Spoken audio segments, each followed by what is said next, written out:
लाहौर के मुख्तलिफ इलाकों में तेज़ बारिश का सिलसिला जारी है। ग्रीन टाउन, मुल्तान रोड, मॉल रोड, गड़ीशाऊ में भी बारिश, सब्जाजार, समनाबाद, बंद रोड, हरबंसपुरा, मुगलपुरा में भी बारिश, ताजपुरा, गाजियाबाद, मुगलपुरा, बट चौक में भी कई फुट पानी खड़ा हो गया है। ताज़ा तरीन क्या सूरत हाल है जानेंगे नुमाइंदा दुनिया न्यूज़ राना मोहम्मद अली से। मोहम्मद अली, बताइएगा मौसम की सूरत हाल से मुतल्लिक।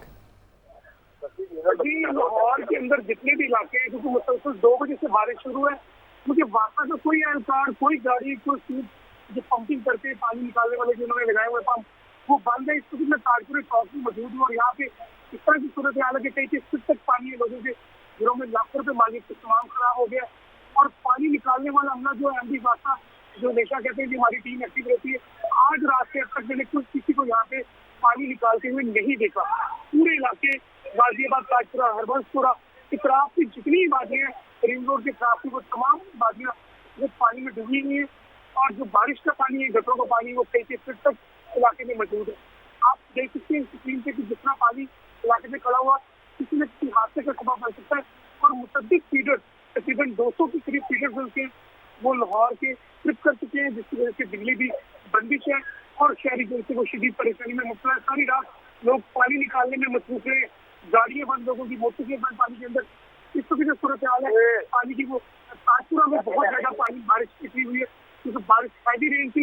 एक भरपूर स्पेल कौन सा था, वो तकरीबन 2 से लेके 5 बजे तक का था। अब उसके बाद कहा जा रहा है अगला स्पेल जो शुरू हुआ ये भी 7 से लेके ये तकरीबन 9 बजे तक होगा और इस स्पेल के अंदर दीगर जो इंतजाम है वास्ता के वो भी सारे एक्सपोज हो जाएंगे। इससे जो लाहौर के इलाके जितने भी है वो पानी से डूबे हुए, सिर्फ पोश इलाकों में कहा जा रहा है कि जहाँ पे इनके पंप काम करे तो वो इलाके जो है वो बचे हुए, लेकिन जितने जी, बहुत शुक्रिया आपका। राना मोहम्मद अली तफसीलात से आगाह कर रहे थे। इस्लामाबाद और गिरदोनवाह में भी बारिश, बालाई और वस्ती इलाकों में मानसून हवाएं आज दीगर हिस्सों में भी फैल जाएंगी। 23 जुलाई तक मुल्क के बेशतर इलाकों में मूसलाधार बारिश का इम्कान है। नशेबी इलाके ज़ेरियाब आने, पहाड़ी इलाकों में लैंड स्लाइडिंग का खदशा जाहिर किया जा रहा है।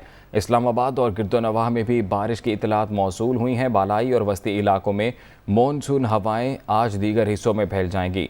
23 जुलाई तक मुल्क के बेशतर इलाकों में मूसलाधार बारिश का इम्कान है, जबकि नशेबी इलाके ज़ेर-ए-आब आने से पहाड़ी इलाकों में लैंड स्लाइडिंग का भी खदशा जाहिर किया जा रहा है। इस्लामाबाद और गिरदोनवाह में बारिश, बालाई और वस्ती इलाकों में मानसून हवाएं आज दीगर हिस्सों में फैल जाएंगी।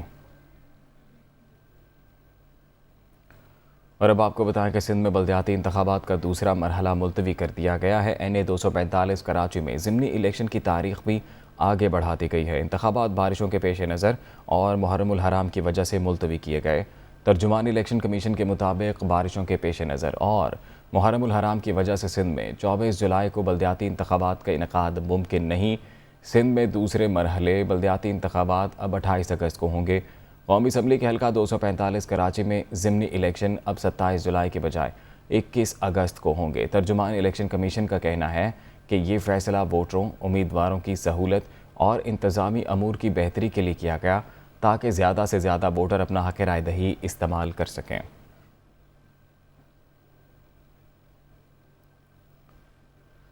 PTI ने सिंध बल्दियाती इंतखाबात मुलतवी करने के फ़ैसले को मुस्तरद कर दिया। खुर्रमशेर ज़मान ने कहा है कि इलेक्शन कमीशन के फ़ैसले के ख़िलाफ़ अदालत जाएंगे।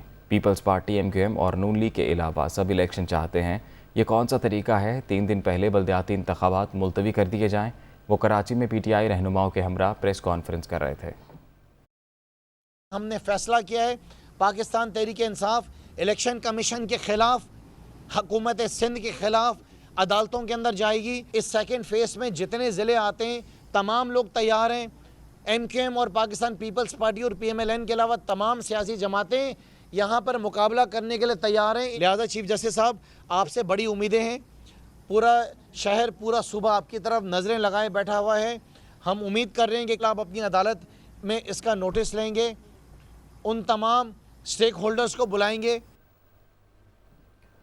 जमात इस्लामी ने सिंध इलेक्शन कमीशन के दफ्तर के बाहर 22 जुलाई को धरने का ऐलान कर दिया है। अमीर जमात इस्लामी कराची हाफिज़ नईमुर रहमान ने कहा है कि बारिश की आड़ लेकर किसी को फरार नहीं होने देंगे।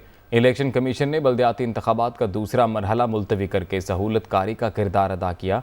वो कराची में मीडिया से गुफ्तगू कर रहे थे। अब जाकर इलेक्शन अनाउंस हुआ तो खौफजदा होकर ये सारी पार्टियां इलेक्शन से भाग रही हैं और इनके सहूलतकार का किरदार अदा किया है इलेक्शन कमीशन ऑफ पाकिस्तान ने। हम इसको मुस्तरद करते हैं।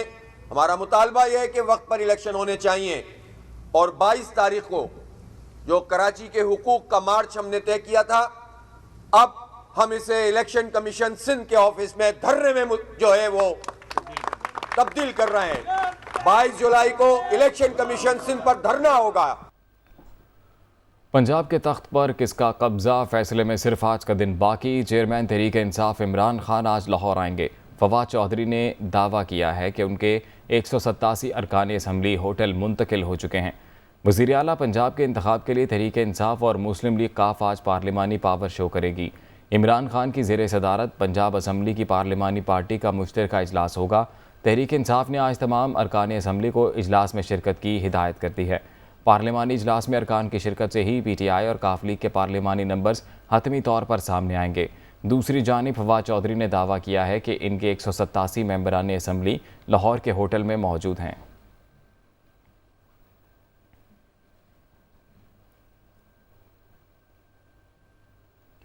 रावलपिंडी के हल्का PP 7 में दोबारा गिनती का मामला। इलेक्शन कमीशन आज केस की समाअत करेगा। कमीशन ने लीगी रहनुमा समेत फरीकैन को नोटिस जारी कर दिया। रावलपिंडी के हल्का PP 7 में दोबारा गिनती के मामले पर इलेक्शन कमीशन आज दोबारा गिनती के हवाले से केस की समाअत करेगा। चीफ इलेक्शन कमिश्नर की सरबराही में 5 रुकनी बेंच केस की समाअत करेगा। मुस्लिम लीग नून के कामयाब रुकन राजा ज़गीर समेत फरीकैन को नोटिस जारी कर दिया गया है। मुस्लिम लीग नून के MPA मौलाना इलियास चनियोटी ने कहा है कि उन्हें सऊदी अरब में हज के दौरान 10 करोड़ रुपए लेकर वहीं रुक जाने की पेशकश की गई, लेकिन उन्होंने इस ऑफ़र को मुस्तरद कर दिया। मौलाना इलियास चनियोटी का कहना है कि ये 10 अरब रुपए लेकर भी आ जाएं तो वो अपनी पार्टी का साथ नहीं छोड़ेंगे। हॉर्स ट्रेडिंग वैसे ही ममनू है और मुझे ये कहना कि आप वहीं उम्रे पर रह जाओ, वापस ना आओ, वोट कास्ट ना करो, तो ये तो बहुत बड़ी ज्यादती है। हमारे ऊपर अवाम ने एतमाद किया हुआ है। 50-60 हज़ार ने डायरेक्ट लोगों ने वोट दिए हुए, तो आज जब वोट की एक अमानत है, इसकी अदायगी करना जरूरी है। तो कोई भी लालच हो, मैं इंशाअल्लाह ताला अपना वोट अपने ज़मीर के मुताबिक, और मेरा ज़मीर यही गवाही देते हैं कि हमज़ा शहबाज शरीफ साहब को वज़ीर आला होना चाहिए। ये 10 करोड़ नहीं 10 अरब भी होंगे तो मैं इंशाअल्लाह अपनी पार्टी के साथ खड़ा हूँ। चेयरमैन तहरीक इंसाफ इमरान खान ने कहा है कि पंजाब असम्बली के MPAs को खरीदने के लिए 50-50 करोड़ रुपए दिए जा रहे हैं। आसिफ जरदारी को जेल में डालना चाहिए। इमरान खान ने एक ट्वीट में कहा है कि लाहौर में सिंध हाउस जैसा मंजर है, खरीदो फरोख्त के गैर सियासी अमल को बिल्कुल बर्दाश्त नहीं किया जाएगा। आसिफ जरदारी ने अपनी करप्शन पर NRO लिया। आसिफ जरदारी लूटी हुई दौलत से लोगों को ख़रीद रहे हैं। ये ना सिर्फ जमहूरियत बल्कि मुआशरे के इक़्तिदार पर हमला है। सुप्रीम कोर्ट ने खरीदो फरोख्त रोक दी होती तो आज ये ना होता। इमरान खान ने सवाल किया कि क्या रिजीम चेंज से आने वाली हुकूमत को कौमी नुकसान का अंदाज़ा है।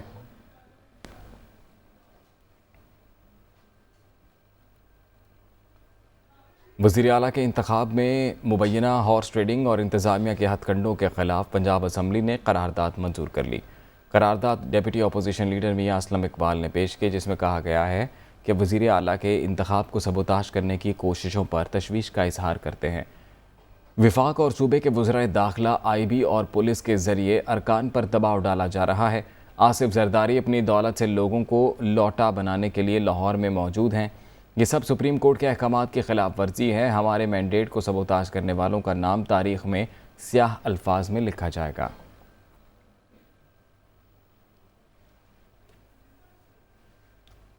पाकिस्तान मुस्लिम लीग काफ के सदर चौधरी शुजात हुसैन ने कहा है कि चौधरी परवेज़ इलाही ही वज़ारत आला के लिए पार्टी के उम्मीदवार हैं। अपने एक बयान में चौधरी शुजात हुसैन ने वाज़ेह किया कि जिनको मैंडेट मिला हुकूमत करना उसका हक है। एक बार नहीं 2-3 बार पहले भी यही बात कह चुके हैं। किसी किस्म के लेटर्स जारी करने का सवाल ही पैदा नहीं होता। मुल्की मसाइल का हल इसी में है कि गिनती के चक्रों से बाहर निकला जाए और गरीब के मसाइल पर तवज्जो दें। जो मुंतखब हुए हैं वो अवाम की खिदमत करें। PTI रहनुमा शाह महमूद कुरैशी ने कहा है कि पंजाब के अवाम फैसला सुना चुके। वज़ारत आला के लिए परवेज़ इलाही हमारे उम्मीदवार हैं। हमने मिलकर चलना है। मरीम ने कहा कि खुले दिल से शिकस्त तस्लीम करते हैं, फिर मेंबरान की बोलियां क्यों लगा रहे हैं। राना सनाउल्लाह का 5 अरकान गायब करने से मुतल्लिक बयान भी अफसोसनाक है। पंजाब के अवाम ने अपना फैसला दे दिया है और वाज़े अक्सरियत से मैंडेट दिया है पाकिस्तान तहरीक इंसाफ को। अब नंबर्स के लिहाज से हम और हमारे हलीफ पाकिस्तान मुस्लिम लीग क्यू पंजाब में हुकूमत बनाने की पोजीशन में आ चुके हैं। अगर उनको नंबर्स हमारे कम हैं तो हुकूमत परेशान क्यों है? अब इस मेजॉरिटी को तस्लीम न करते हुए सरकार और उनके कारिंदे मुख्तलिफ़ किस्म के बयानात दे रहे हैं जो जमहूरी अमल की नफ़ी करता है। जो राना सनाउल्लाह साहब का बयान है वो अफसोसनाक बयान है। उनको हरगिज़ ऐसा नहीं करना चाहिए था कि 5 लोग गायब हो जाएंगे। क्यों गायब हो जाएंगे? कौन गायब करेगा और उन्हें गायब क्यों होना चाहिए? उनके पास मैंडेट है। चौधरी परवेज़ इलाही हमारे मुश्तरका उम्मीदवार हैं। देखिए मरियम बीबी ने क्या बयान दिया है। उन्होंने कहा है कि हम आवाम के मैंडेट को तस्लीम करते हैं, हम अपनी शिकस्त तस्लीम करते हैं, खुले दिल से हम शिकस्त तस्लीम करते हैं। तो अगर आपने खुले दिल से शिकस्त तस्लीम कर ली है तो फिर बोलियां क्यों लगवा रहे हैं? फिर जो आपके जो इदारे हैं, स्पेशल ब्रांच है और आईबी है, वो हरकत में क्यों है? जरदारी साहब के मशवरों पर चलते हुए नून की ये नौबत आई है, मज़ीद आज़मा लें। मैं उम्मीद करता हूँ कि ये जो प्रोसेस है, इस प्रोसेस को कॉन्स्टिट्यूशन और डेमोक्रेटिक की इजाज़त देंगे।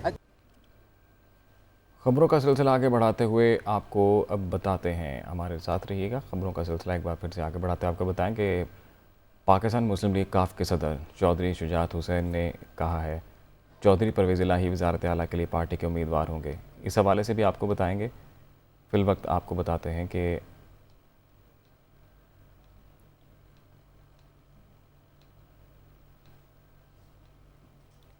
पीटीआई रहनुमा डॉक्टर यास्मीन राशिद ने कहा है कि राना सनाउल्लाह ने अराकीन को गायब करने का बयान दिया है। उन्हें बताना चाहती हूँ, अवाम उन्हें सड़कों पर घसीटेंगे। आसिफ जरदारी ने मंडी लगा दी है। अरकान को 25 से 50 करोड़ की ऑफ़र की जा रही है। इलेक्शन कमीशन अभी तक 9 मुंतखब अराकीन का नोटिफिकेशन जारी नहीं कर रहा। इंटीरियर मिनिस्टर उसने बयान दिया कि हम 5 से 6 बंदे उठा लेंगे और बेशरम इंसान कत्लो गारत करने के अलावा सवाए बेईमानी के और 2 नंबरी के तुमने कोई और काम नहीं किया। ये आवाम जो है ना खड़ी हो गई है। तुम निकलोगे ना तो हम तुमको घसीटेंगे सड़कों के ऊपर। जरदारी फिर वही मंडी लगा के बैठ गया है। 25 करोड़ से लेके 50 करोड़ रुपया ऑफर किया जा रहा है। इलेक्शन कमीशन नोटिस ले इस बात का। सारे चोर इकट्ठे होके अब तुम आवाम का मैंडेट भी चोरी करना चाहते हो। चीफ इलेक्शन कमिश्नर साहब से कहिए जब तक नोटिफिकेशन नहीं आएगी ये सारा इलेक्शन का सिलसिला आपके नीचे है। आप ये जो मंडी लगी हुई है, ये ऐसी मंडियों का कब नोटिस लोगे तुम और कब तुम नोटिस भेजोगे?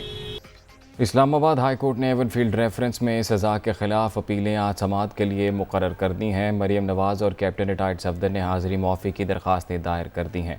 चीफ जस्टिस इस्लामाबाद की सरबराही में लार्जर बेंच आज मरियम नवाज़ और कैप्टन रिटायर्ड सफदर की अपीलों पर समाअत करेगा। मरियम नवाज़ और कैप्टन रिटायर्ड सफदर ने हाज़िरी मुआफ़ी की दरख्वास्तें दायर कर दी हैं।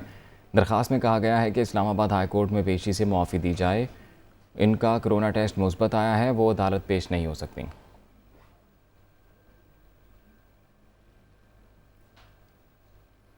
वज़ीर-ए-आज़म शहबाज शरीफ ने वफाकी काबीना का अहम इजलास आज तलब कर लिया है। कई कवानीन के मुसव्वदे भी काबीना इजलास के एजेंडे में शामिल हैं। वज़ीर-ए-आज़म की ज़ेर सदारत काबीना इजलास में मुल्की सियासी और इक़्तिसादी सूरत हाल के हवाले से अहम फैसले किए जाएंगे कि इलेक्ट्रिक सार्फिन के लिए बिजली की कीमतों में ₹1.55 इजाफे की भी तौसीक की जाएगी। चीन से 2 लाख टन यूरिया खाद की दरामद की मंजूरी दी जाएगी। अफ़गानिस्तान के लिए multi modal air road corridor की मंजूरी दी जाएगी। पाकिस्तान और तुर्की के दरमियान सामान के बदले सामान की तिजारत का मुआहिदा भी एजेंडे का हिस्सा है।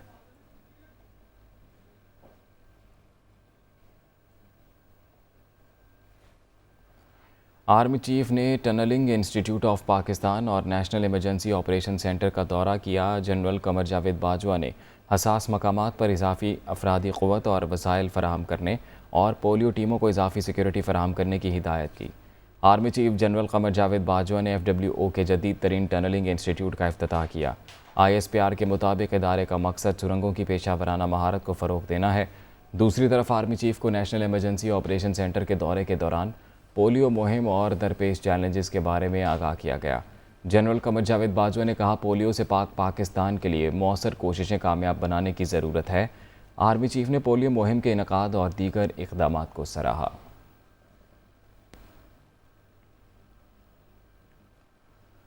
वज़ीर ख़जाना मिफ्ता इस्माइल का कहना है कि IMF से मामला तय पा चुके हैं। डॉलर की कीमत में दुनिया भर में इजाफा हो रहा है। पाकिस्तान में जारी सियासी हालात की वजह से डॉलर की कीमत में इजाफा हुआ।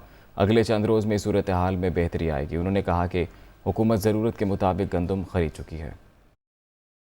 IMF का एग्रीमेंट हो चुका है, एकदम हर चीज़ रास्ते पे है, कोई इसमें कोई खलल नहीं है, कोई मसला नहीं है, और हम इंशाअल्लाह ताला कोई ऐसी चीज़ नहीं करेंगे जिसकी वजह से कोई भी खलल पड़े। तो ये जो डॉलर की उड़ान है, ये सिर्फ पाकिस्तानी रुपए के सामने नहीं है, पूरी दुनिया की करेंसी के सामने है। डॉलर के सामने इसलिए गिरा है कि डॉलर सब करेंसीज के सामने बढ़ जाए। डॉलर जो है वो हिस्टोरिकली इस जनरेशन में कहते हैं वंस इन अ जनरेशन जो इंक्रीज है डॉलर में आई है। 22 साल का हाई करा है डॉलर ने। कोई ढकी छुपी बात नहीं है कि पिछले 2 दिन में जो रुपया कम हुआ है उसके अंदर यहाँ पे कुछ सियासी सूरत हाल की बड़ा हाथ था। माशी ऐसी कोई सूरत हाल में मेरे उसमें नहीं नज़र में आती कि जिसकी वजह से रुपए को इस तरह की मार लगनी चाहिए थी। मैं ये समझता हूँ कि सियासी जो हलचल है उसकी ज़्यादा वजह है। कुछ दिनों पहले हमने 5 लाख टन गंदम ख़रीद ली थी और आज हमने 3 लाख टन गंदम ख़रीद लिए, तो 8 लाख टन गंदम हुकूमत ने ख़रीद ली है। ये 8 लाख टन इसलिए ख़रीदी है कि हमारी रिक्वायरमेंट पूरी थी। साबिक़ वज़ीर ख़जाना शौकत तरीन का कहना है कि हुकूमत फ़ी लीटर पेट्रोल पर 50 रुपये लीवी लगाने जा रही है। रुपये की बेकदरी और पेट्रोलियम मसनूआत की कीमतें बढ़ने से महंगाई का तूफ़ान बदतमीज़ी आ जाएगा। रुपये की कदर को गिरने से बचाने में स्टेट बैंक नाकाम हो चुका है। उन्होंने मज़ीद क्या कहा, आइए सुनते हैं। स्टेट बैंक ने इंटर बैंक में ये टोटल जो है कंट्रोल जो है वो बिल्कुल लूज़ कर दिया है और ये एक फ्री फॉल है। 855 अरब रुपए का पेट्रोलियम लेवी लगाएंगे। PTI जब 9 महीने में सिर्फ 135 लगाया था, आप पूरे साल में 800 और ये कितना होगा 50 रुपए फ़ी लीटर। तो क्या होगा, ये सारी जो इन्फ्लेशन अभी आपकी डिप्रिसिएशन हुई है रुपए की दबा के हुई है, 43 रुपए से हुई है इन 100 दिनों में। और ये जो आपके अभी भी इस वक्त जो इन्फ्लेशन है CPI तो 21.5% है। आपकी जो रोज़मर्रा की चीज़ों पे जो इस वक्त महंगाई है वो 33% है, वो बढ़ेगी। और इस जो रुपये की ये जो नीचे डिप्रिसिएशन हुई है इससे और बढ़ेगी। महंगाई का तूफ़ान बदतमीज़ी आएगा और किसके ऊपर आएगा, आम आदमी पे आएगा। DG नैब लाहौर शहजाद सलीम की पब्लिक अकाउंट्स कमेटी में तलबी का मामला इस्लामाबाद हाई कोर्ट ने कौमी असम्बली सेक्रेटेरिएट और पब्लिक अकाउंट्स कमेटी को नोटिस जारी कर दिया है। कायम मकाम चीफ जस्टिस आमिर फारूक ने दरख्वास्त पर समाअत की। नैब के स्पेशल प्रोसिक्यूटर ने मौक़िफ़ अपनाया कि पब्लिक अकाउंट्स कमेटी ने अपने इख्तियार से तजावुज़ किया, जिस पर अदालत ने deputy attorney general Arshad Kiani की PAC को नोटिस जारी न करने की इस्तदा मुस्तरद करते हुए कहा, चेयरमैन सेनेट को नोटिस हो सकता है तो चेयरमैन PAC को क्यों नहीं। चेयरमैन सेनेट खुद दरख्वास्त दायर करके केस लड़ चुके हैं। तैयबा गुल ने भी केस में फ़रीक बनने की दरख्वास्त दी, जिस पर अदालत ने नोटिस जारी करते हुए दलाइल तलब कर लिए। नैब के एग्जीक्यूटिव बोर्ड ने मुतादिद इंक्वायरियों की मंजूरी दे दी। कायम मकाम चेयरमैन ने हिदायत की कि तमाम इंक्वायरियाँ और इन्वेस्टिगेशंस आइन और कानून के दायरे में रहते हुए मुकम्मल की जाएँ। कायम मकाम चेयरमैन नैब ज़ाहिर शाह की सदारत में नैब एग्जीक्यूटिव बोर्ड का अहम इजलास हुआ। एलामिया के मुताबिक नैब एग्जीक्यूटिव बोर्ड ने मुतादिद इंक्वायरियों की मंजूरी दी। इंक्वायरियों की तफसीलात नए नैब कानून पर अमल करते हुए शेयर नहीं की गई। एलामिया में कहा गया है कि नैब कानून के मुताबिक तमाम मुतल्लिका अफराद से भी उनका मौक़िफ़ मालूम करने के बाद मज़ीद तहकीकात करने या ना करने का फ़ैसला करता है, ताकि इंसाफ के तमाम तकाज़ों पर कानून के मुताबिक अमल किया जा सके। तवानाई बहरान पर काबू पाने की कोशिशें। लाहौर में मार्केटें एक बार फिर रात 9 बजे तक बंद करने का फ़ैसला कर लिया गया। लाहौर में बड़े शॉपिंग मॉल्स हों या फिर छोटी करियाना शॉप्स, रात 9 बजे तक शटर गिराने होंगे। हुकूमत की जानिब से इससे पहले भी औकात कार की पाबंदी का इत्तलाक किया गया था, जिसमें ईद के दौरान और फिर ईद के बाद 19 जुलाई तक रियायत दी गई थी। ज़िला इंतज़ामिया और पुलिस मिलकर पाबंदी पर अमल दरामद यकीनी बनाएगी। बिजली के बुनियादी टैरिफ में 7 रुपये 91 पैसे फ़ी यूनिट इजाफे की दरख्वास्त पर समाअत मुकम्मल कर ली गई। नेपरा जल्द फैसला हतमी नोटिफिकेशन के लिए वफाकी हुकूमत को भिजवाएगा। चेयरमैन नेपरा तौसीफ वेश फारूकी की सरबराही में वफाकी हुकूमत की बुनियादी टैरिफ में इजाफे से मुतल्लिक दरख्वास्त पर समाअत हुई। पावर डिवीजन हुकाम ने कीमतों में इजाफे के हवाले से नेपरा को बताया कि लाइफ लाइन और प्रोटेक्टेड सार्फिन के लिए कोई इजाफा नहीं होगा। टैरिफ में इजाफे के बावजूद हुकूमत 220 अरब रुपए की सब्सिडी देगी। प्रोटेक्टेड सार्फिन के लिए इजाफा ना करने से 50% सार्फिन पर कोई फ़र्क नहीं पड़ेगा। हुकूमती कोशिशें और दावे सब बेकार, बिजली बहरान जूं का तूं बरकरार। मुल्क में बिजली का शॉर्टफॉल 7130 मेगावाट तक पहुँच गया। मुल्क में बिजली बहरान को कम ना किया जा सका। पावर डिवीजन ज़राए के मुताबिक मुल्क में बिजली की मजमूई पैदावार 21,570 मेगावाट जबकि कुल तलब 28,700 मेगावाट है। पानी से 6,574 मेगावाट बिजली पैदा की जा रही है। शॉर्टफॉल के बायस मुल्क के मुख्तलिफ इलाकों में ताहाल 14 से 16 घंटे तक लोड शेडिंग की जा रही है। ज़्यादा नुकसानात वाले इलाकों में लोड शेडिंग का दौरानिया इससे ज़्यादा है।